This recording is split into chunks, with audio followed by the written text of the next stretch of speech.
Assalamualaikum warahmatullahi wabarakatuh.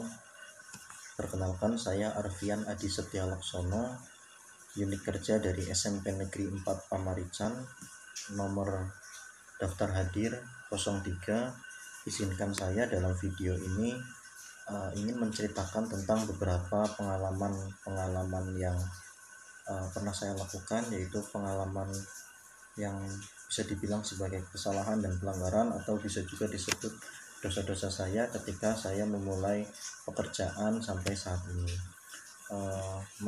Menurut pendapat saya, ketika saya mencoba mendalami diri saya sendiri, sebenarnya saya memiliki nilai-nilai yang berhubungan dengan pemberantasan korupsi. Setidaknya saya selalu berusaha mengerjakan suatu hal yang dilandasi dengan sikap jujur tanggung jawab. Nilai tersebut saya terapkan dalam kehidupan sehari-hari dan juga ketika saya berada di tempat kerja.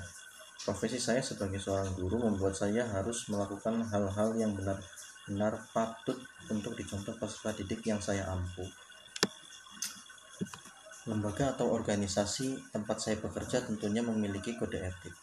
Apalagi untuk profesi saya yang sekarang menjadi ASN, tentu kami harus menjunjung tinggi kode etik tersebut, di mana kode etik tersebut sejalan dengan sebagai manusia biasa yang tidak luput dari kesalahan. Tentu saya pernah melakukan pelanggaran atas kode etik yang seharusnya saya junjung tinggi. Saya pernah menjadi guru di sekolah swasta, di mana sekolah tersebut bagaimana caranya untuk survive, berarti jumlah siswanya harus banyak.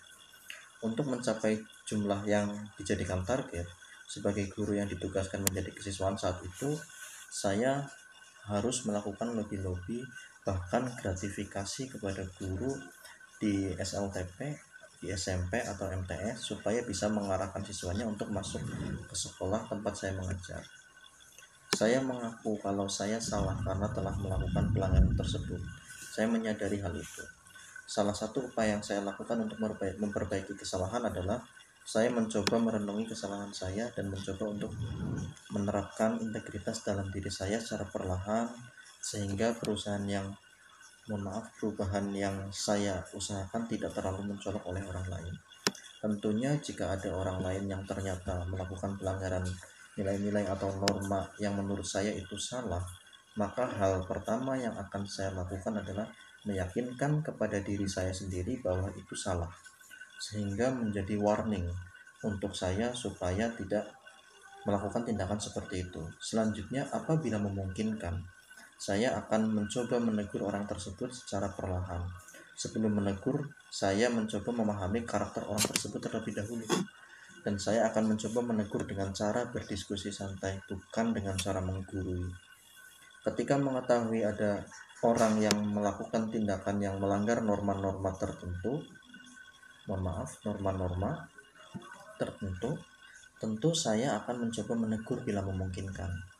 Dikarenakan profesi saya sebagai guru, maka saya sangat sering berinteraksi dengan peserta didik.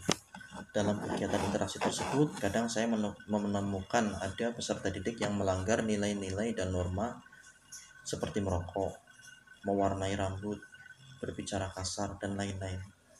Sebagai seorang pendidik, tentu saya tidak tahan untuk diam saja, dan saya pasti memberikan teguran, dikarenakan kalau peserta didik tidak cepat-cepat diluruskan dari hal yang salah, ditakutkan akan menjadi kebiasaan mereka dan akan terbawa sampai mereka dewasa.